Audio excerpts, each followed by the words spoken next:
Hola, espero estés teniendo un bonito día. Mi nombre es Mariana y bienvenido a mi canal. Cada semana me pongo a investigar sobre un caso de crimen nuevo para compartírselos. Si te interesan los casos de crimen y te entretiene ver a alguien dibujar, te recomiendo que te suscribas a mi canal y le des clic a la campanita para que te avise cada vez que yo suba un nuevo video. En todos mis videos dibujo a alguien relacionado al caso y esta vez voy a dibujar a Ingrid Escamilla. Ingrid Escamilla nació en 1995 en Juan Galindo, Puebla. Ella creció con una gemela y con otras 3 hermanas. Todas fueron criadas por su padre la mayor parte de su vida porque su madre simplemente no estuvo presente. Las personas que conocieron a Ingrid la describen como una persona muy cariñosa y expresiva con su amor por las personas. De hecho, después del terremoto del 19 de septiembre de 2017, Ingrid participó como voluntaria en la reconstrucción de viviendas en Jojutla de Juárez, además de que invitó a todos sus conocidos a que se unieran a ayudar.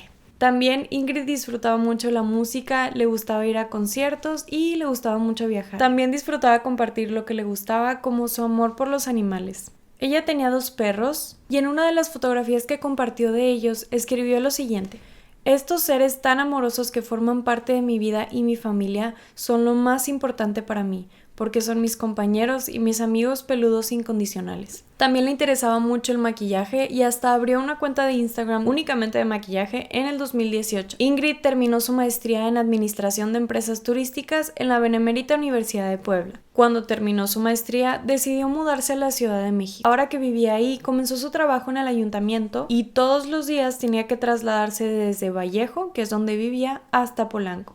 Mientras estaba en ese trabajo, Ingrid conoció a Eric Francisco Robledo. Eric era ingeniero civil y tenía 46 años cuando sucedió esto. Curiosamente, los vecinos de Eric tenían una impresión de que él era relativamente tranquilo. Sin embargo, le gustaba jugar béisbol y era común que se peleara con otros jugadores. También, Eric antes estuvo casado con otra mujer y tuvieron 2 hijos, pero se separaron porque su esposa lo había denunciado por violento. En el 2021, Ingrid dejó su trabajo en la presidencia auxiliar de Necaxa para vivir con Eric. Entonces se establecieron juntos en la Ciudad de México y tuvieron una relación durante 5 años. Los vecinos del departamento de Eric e Ingrid comentaron que en la noche sí escuchaban gritos como de 2 personas peleándose. Una persona que los conocía comentó lo siguiente: los vi varias veces juntos, incluso se escuchaban sus peleas en las noches.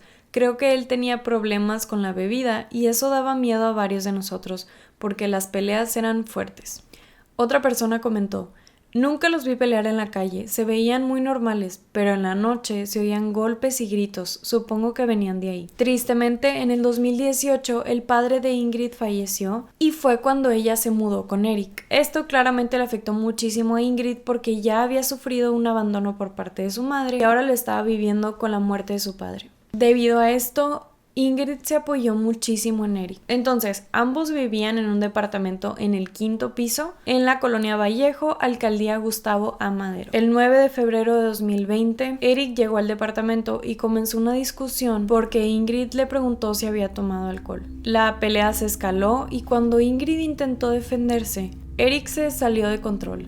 Mientras sucedía esto, el hijo de 14 años de Eric estaba presente. Eric asesinó a Ingrid a cuchilladas, luego la degolló, la desmembró y la descuartizó. Después intentó deshacerse del cuerpo y él dijo que la razón por la cual fue tan cruel con el proceso fue para que no la pudieran reconocer porque le daba vergüenza. De hecho, puso partes del cuerpo en una bolsa y la dejó cerca del departamento. Después de que hiciera esto, habló por teléfono con su exesposa y madre del niño que tuvo que presenciar todo. Eric le explicó a su exesposa que había matado a Ingrid y le pidió que pasara por el niño. Gracias a esta llamada, su exesposa decidió llamarle a las autoridades para decirles lo que había hecho Eric. Su exesposa hizo esta llamada a las 10:30 de la mañana y después de un tiempo las autoridades llegaron al departamento. Subieron al 5º nivel y la puerta del departamento estaba entreabierta. Entonces entraron y Eric estaba de rodillas frente al cuerpo de Ingrid con el arma en la mano y completamente manchado de sangre. El crimen era tan claro que inmediatamente lo detuvieron. Mientras lo tenían detenido en la patrulla, Eric les confesó absolutamente todo. Entonces, uno de los policías grabó esta confesión y fue uno de los videos que se filtraron. Después de que sucediera el feminicidio, se filtraron imágenes periciales y el video donde Eric confiesa todo. Se publicaron periódicos con títulos indignantes como "La culpa la tuvo Cupido". Esta frase es tomada como referencia del performance Un violador en tu camino, específicamente la parte que dice la culpa no era mía. Agregaron imágenes del cuerpo y estos periódicos estaban disponibles para cualquier persona que estuviera caminando por la calle. Sayuri Herrera, especialista en feminicidios, comentó que a veces estas imágenes se le venden a la prensa o se filtran. También la abogada Verónica Berber compartió que sí es importante que se señale que los feminicidios se cometen con una hazaña mayor, pero que las filtraciones son completamente innecesarias y denigrantes. El 14 y 15 de febrero hubo una manifestación para exigir justicia, además de una disculpa pública por parte del diario La Prensa. Muchísimas mujeres caminaron hacia las instalaciones del periódico Reforma, además de que se hicieron tendencia los hashtags Ingrid Escamilla y Justicia para Ingrid. Así, varias artistas retrataron a Ingrid de una forma mucho más digna y compartieron esos retratos con esos hashtags para poder reemplazar las imágenes que se estaban compartiendo de Ingrid. Y no nos vamos a mover de aquí hasta que nos den una disculpa pública. También queremos denunciar al medio Pásala, que igualmente publicó una fotografía de Ingrid Escamilla. Queremos que lo reconozcan y que se disculpen públicamente. Oiga, pues cuéntenos, ¿qué la trae aquí esta tarde? Pues yo creo que tu pregunta es como ridícula, perdón. Estamos aquí por los feminicidios en México. Yo estoy primeramente por mi hija María de Jesús Jaime Zamudio, asesinada el 16 de enero del 2016, del cual pues hasta ahorita me estás preguntando por ella, cuando lleva 4 años su feminicidio, y he hecho infinidad de marchas y de mitin y movilizaciones, y por primera vez Universal se acerca a preguntarme ¿por qué estoy aquí? Porque estoy hasta la chingada de que estén matando todos los días. Es como si me mataran a mi hija nuevamente. Y la indiferencia y las omisiones y la burla de la misma sociedad me da asco, estoy asqueada, por eso hacemos esto. Pero lo que vemos aquí hoy también es que muchas mujeres te están apoyando, muchas mujeres se están uniendo. Las marchas en las que hemos salido, salimos todas. Si tú no estás enterada es otra cosa, pero cada que salimos a las marchas por ni una menos y para exigir justicia por todas, siempre somos más de 2,000, 3,000 o 5,000 mujeres juntas. Y siempre nos van a ver juntas, no me están apoyando. Todas estamos por la misma causa, y no es por Mari, y no es por Ingrid, es por nosotras mismas, que nos queremos vivas, libres y sin miedo. Y la protesta es ahorita inclusive sobre la prensa amarillista, y la protesta es contra todas ustedes, porque siempre manipulan la información, invisibilizan y minimizan los feminicidios en México. Y ya basta de estar ocultando los feminicidios en la Ciudad de México, donde es una ciudad, se supone, de las más seguras, y ve de qué forma están matando. 10 feminicidios casi al día es la cifra que se está manejando oficialmente en nuestro país. Pues yo creo que no son 10, porque son las conocidas, las que salen en la nota roja, porque las que siguen abandonadas en los caños, porque hasta en los caños nos avientan, ¿no? En aguas negras, las que disolvieron en ácido, las que están en refrigeradores, las que se tragaron. ¿Qué es lo que tú observas en la actitud del presidente ante esta situación? Digo, hoy estuvo Frida Guerrera en Palacio Nacional, hoy hubo manifestaciones afuera de Palacio Nacional. ¿Cuál es la actitud que tú percibes del gobierno actual ante la alarmante cifra de feminicidios y ante los casos que no se han resuelto en nuestro país?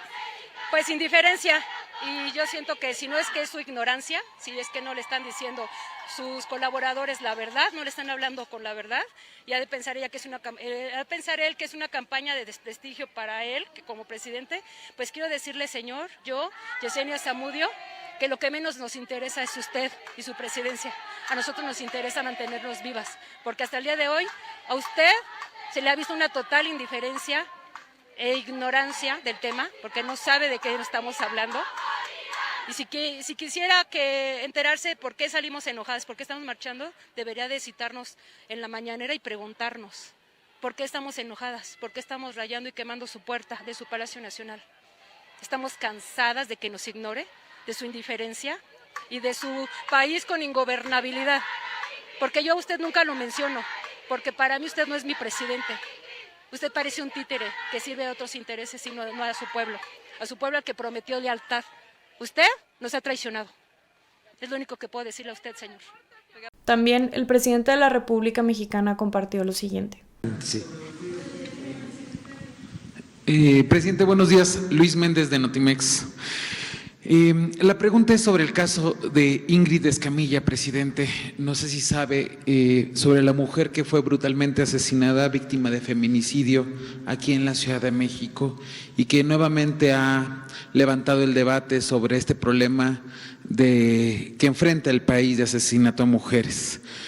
Colectivos feministas, presidente, han cuestionado su postura sobre el tema, la ausencia del tema, incluso en estos espacios. Y por lo consiguiente, yo le quisiera preguntar, presidente, ¿cuál es su postura ante estas críticas que le han hecho colectivos feministas? Y si sería posible, así como se dedican espacios o conferencias matutinas al tema de la migración, la seguridad o la salud, usted podría abordar en una conferencia de prensa matutina sobre lo que se está haciendo desde su gobierno en materia de atención a las mujeres de este país. Sobre ese mismo tema, ahí le preguntaría, saber si la Secretaría de Gobernación le ha informado a usted si tomará cartas en el asunto por la publicación de imágenes en algunos medios de comunicación que filtraron la agresión, el feminicidio de esta mujer, presidente, y le tengo una segunda pregunta. Sí, mire, yo pues por convicciones, por principios, estoy en contra del feminicidio. Es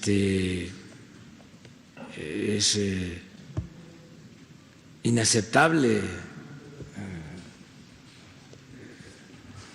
aborrecible, es algo que no se puede permitir y que tenemos nosotros que enfrentar con todos los medios, con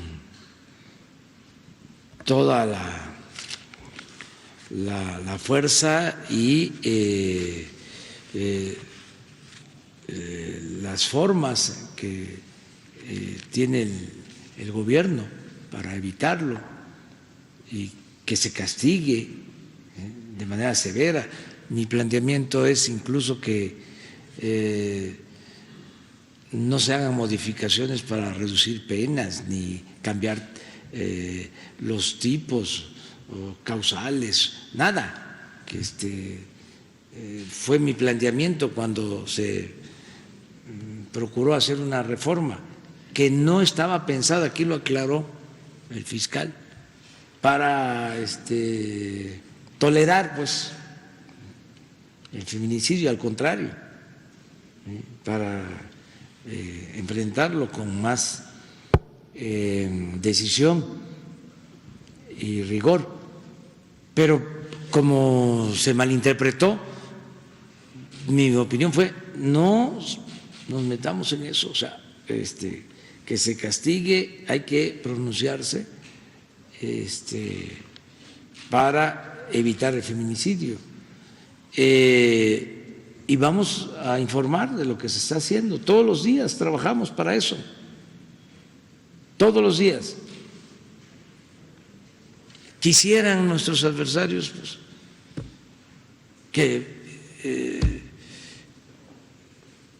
cometiéramos un error, que aquí en lo que te estoy contestando yo me equivocara y que dijera algo indebido o que se entendiera como algo ofensivo.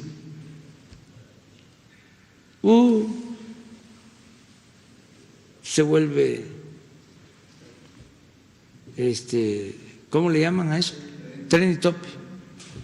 ¿Sí? Es que tengo pruebas. ¿Qué esperas? Preséntalas. Presenta las pruebas y se va a la fiscalía. Tienen la denuncia Es que las fotos del caso salieron en primera plana, incluso se difundieron en redes. Por eso, medios. Pero entonces lo que hay que hacer es la denuncia para que el que hizo eso, si fue servidor público, sea castigado. O sea, si es un delito, que se castigue, sea quien sea. Bueno, pues entonces, si ya presentaron la denuncia, lo que hay que exigir es que se lleve a cabo, ¿no?, la consignación. según el periodista Pablo Picato, la prensa criminal, conocida en México como Nota Roja, adquirió su popularidad durante el siglo pasado gracias a su capacidad para presentar ante el público los detalles de los crímenes más impresionantes que los gobiernos querían ocultar. Pero lo que comenzó como una forma de periodismo crítico, hoy se ha convertido en una extensión de la violencia de género. Entonces, inicialmente se utilizaba como una fuente de información para saber exactamente sobre los crímenes que estaban sucediendo. Sin embargo, en los últimos años, la Nota Roja ha publicado imágenes a color bastante sangrientas y explícitas, ignorando cada vez más el valor informativo del crimen. Lo peor de todo es que en muchas ocasiones se culpa a la víctima del crimen, especialmente cuando eran mujeres o personas de la comunidad LGBTQI. Por ejemplo, en lugar de llamarles feminicidios, los llaman crímenes de pasión. El problema con todo esto, como lo comenta el periodista, es que se normaliza la violencia del crimen organizado y los feminicidios. Algo también bastante frustrante de este caso es que de los 6 policías investigados por filtrar las imágenes de Ingrid y el testimonio de Eric, la Secretaría de Seguridad Ciudadana únicamente solicitó la suspensión temporal de uno de ellos, que fue el que grabó el video de la confesión. Sin embargo, la investigación de los 6 policías que estuvieron presentes no ha llegado a nada. Además, los familiares de Ingrid nunca recibieron atención psicológica. También se ha estado retrasando la sentencia de Eric por varias razones, desde falta de pruebas por parte del abogado de Eric hasta cambios de abogados. El 17 de febrero de este año se le asignó un nuevo abogado a Eric, pero no conocía bien su expediente. Entonces se movió la audiencia al 25 de febrero, pero el abogado simplemente no se presentó. Y esto causó que la Defensoría Pública fuera multada y que esto se siguiera aplazando. Por otro lado, recientemente recibimos algo de buenas noticias. El miércoles 23 de marzo, la Cámara de Diputados aprobó la Ley Ingrid, que es una reforma del Código Penal Federal que busca castigar la distribución de imágenes de una víctima con hasta 10 años de prisión, tanto a funcionarios públicos como a ciudadanos que difundan, fotografíen, copien, publiquen imágenes, videos, audio, documentos o evidencia de una investigación penal o información relacionada con una víctima. Además, según la nota El País, las sanciones que plantea la reforma serán mayores en un 33% si la difusión tiene que ver con contenido de mujeres, niñas, niños, adolescentes o personas con discapacidad. La diputada Pérez Segura comentó: "Es indispensable marcar un antes y después del caso de Ingrid Escamilla, que se tipifiquen y castiguen esas conductas que tienen la intención de causar perjuicio, especialmente contra mujeres víctimas de feminicidio". Aunque esta ley está en proceso, el caso de Ingrid todavía no recibe justicia porque sigue estancado. En cuanto sepa más información sobre este caso, se los publico en los comentarios. Y bueno, este fue el caso de Ingrid Escamilla. Si quieres que hable sobre algún caso en específico, ponlo en los comentarios y muchas gracias por escucharme contar este caso.